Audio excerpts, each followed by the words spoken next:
¿Qué pasa? ¿Qué pasa? ¿Qué pasa? Bueno, toma ahí. Bueno, queríais vídeo especial, queríais Halloween y hoy tenemos temática relacionada con el terror y que hay algo que nos dé más miedo que el miedo a la muerte. Hoy vamos a profundizar en lo que para muchos psicólogos es el mayor miedo que ha enfrentado la humanidad como especie. Utilizaremos para ello la teoría de la gestión del terror, una de las primeras teorías en profundizar sobre la naturaleza de la autoestima y el por qué existe realmente. En qué se relacionan la autoestima y ese terror tan puro como es el miedo a la muerte. O más que el miedo a la muerte, el miedo que tenemos a lo desconocido. ¿Realmente el miedo a la muerte influye tanto en el ser humano sin que seamos conscientes de ello? Bueno, pues en el vídeo de hoy vamos a arrojar luz en este asunto con un experto en la materia también que nos acompaña, como es Paco. ¿Qué pasa? Soy Paco. Hola, soy Paco. La teoría de la gestión del terror es una teoría motivacional básica que trata de explicar que la mayoría de impulsos que tenemos como seres humanos son una respuesta a ese miedo existencial que tenemos a la muerte. Un miedo que actúa más desde nuestro inconsciente, pero que, aunque lo reprimamos porque conscientemente nos genera mucha ansiedad, sigue controlándonos en nuestro día a día sin darnos cuenta. Es más, los creadores defienden que este miedo a la muerte es la principal motivación que tenemos para un buen funcionamiento psicológico y para conseguir la supervivencia. Para ellos, cualquier cultura humana se crea para poder dar una explicación y dar un sentido a la vida.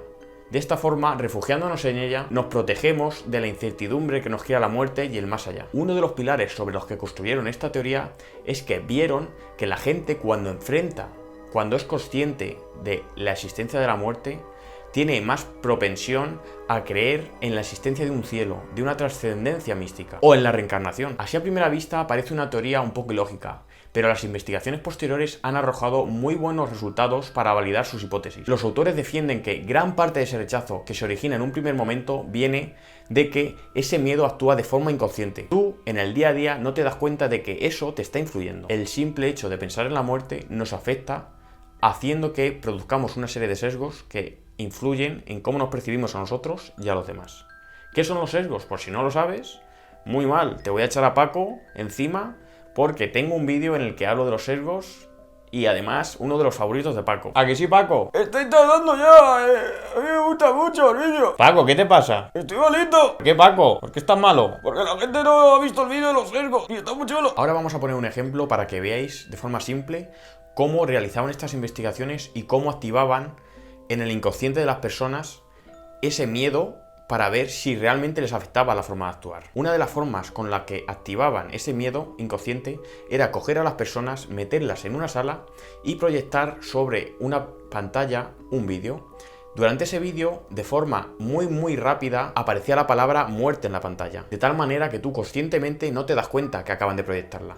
¿Qué pasa? Que inconscientemente, al tú leerlo, sí que te afecta y te activa ese temor, ese recuerdo. Una vez que activaban ese recuerdo en la gente, le ponían una serie de pruebas y veían cómo se comportaban. Uno de los primeros efectos que se veían es que las personas que tenían creencias religiosas parecidas mostraban una mayor aceptación y afinidad entre ellas. No solo religiosas, sino que también compartían valores culturales. Sin embargo, con aquellas personas que no compartían creencias religiosas o valores culturales, mostraban un mayor rechazo, pero un rechazo más hostil de lo normal. Por ejemplo, imaginaros que yo voy a dar esta charla a una secta religiosa.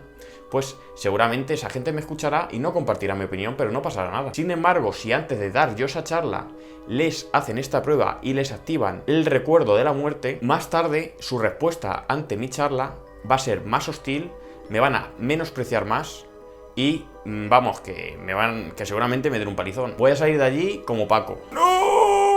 Otro de los efectos que podíamos ver en estas personas es que mostraban una mayor propensión a aumentar su autoimagen positiva, ya que de esta manera disminuían esos sentimientos de vulnerabilidad que la muerte activaba. Incluso, y esto es muy curioso, aumentaba la probabilidad de que estas personas realizaran actos heroicos, con los que buscarían una inmortalidad simbólica. Bueno, y diréis, Víctor, si esto es verdad, y esta teoría está en lo cierto, la muerte, el miedo a la muerte nos está controlando de forma inconsciente y no queremos que eso ocurra, ¿cómo podemos protegernos?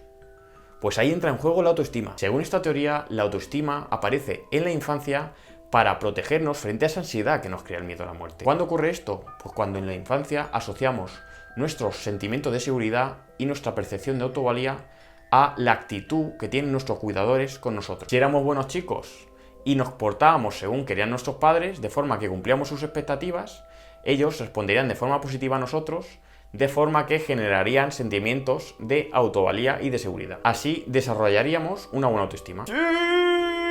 Sin embargo, si no cumplíamos las expectativas de nuestros padres, eso generaría un rechazo por su parte hacia nosotros.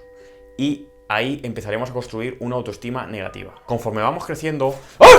Jope Cherry, yo sabía que tenías ganas de salir en el vídeo, pero tampoco es para ponerse así, ¿no? Es que mis padres no me hacían caso de pequeño. Una vez que ya en la infancia hemos asociado la autoestima para protegernos de la ansiedad, a ese miedo a la muerte, vamos creciendo y nos vamos dando cuenta de que nuestros padres no nos pueden proteger de la muerte, no nos pueden proteger de muchos de los problemas de la vida. En ese momento asociamos la autoestima no a nuestros padres y a la seguridad que nos aportan, sino a la cultura. El vínculo entre autoestima y padres pasa a ser un vínculo entre autoestima y cultura, sociedad. ¿Por qué? Porque de esta forma nos sentimos parte de una sociedad que nos proporciona un sentimiento de inmortalidad simbólico. Para finalizar, decir que los investigadores encontraron un problema en este punto. Como acabo de decir, la autoestima se vincula entre nosotros como individuos y cumplir esos valores que son importantes dentro de nuestra cultura. Pero ¿qué pasaría entonces si los valores que va a perseguir la autoestima cumplir, porque son los valores sobre los que se construye nuestra sociedad, son unos valores que no son sanos para nosotros? Esta sociedad que tiene unos valores que no son sanos para nosotros va a fomentar que esas conductas, esas emociones que vamos a generar en el camino de su consecución van a ser destructivos, tanto para el ser humano como para la sociedad en la que nos movemos. Aquí hacen una crítica a la sociedad occidental en la que vivimos hoy en día, defendiendo que si precisamente hay tanta importancia por la autoestima, es porque la autoestima, la idea de autoestima que tenemos, se construye sobre valores que son insanos, sobre metas, objetivos que son inalcanzables para nosotros y que nos hacen vivir con un lastre continuo, ya sea gran riqueza, gran fama, ideales de belleza casi inalcanzables para la mayoría. Como ya os dije en el primer vídeo sobre la autoestima... ¿Qué pasa, Cherry? ¿Quieres decir unas palabras o qué? Venga, ven, anda, ven. Yo quería ser como el Joker, porque lo veía en la tele todos los días. Pero no todo el mundo puede ser como el Joker. Cherry os quiere poner el ejemplo de que inconscientemente a todos nos inculcan que tenemos que ser grandes famosos.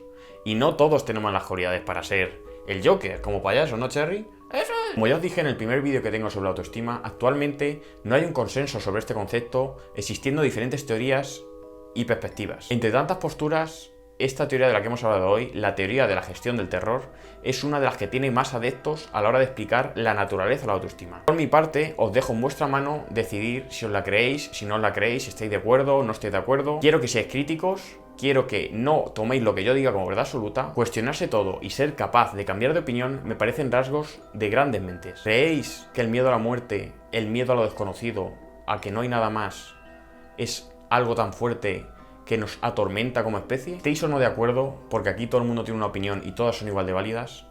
Yo pienso que si algo deja claro esta teoría es la importancia de la autoestima para un buen funcionamiento psicológico y para protegernos de la ansiedad. Sin embargo, es paradójico cómo la autoestima nos protege, pero si se construye sobre una serie de valores que son tóxicos, vamos a estar destruyéndonos a nosotros mismos. Vamos a estar matando en ese camino de la vida nuestra esencia. Bueno, y ya para despedirnos, están aquí Paco y Cherry.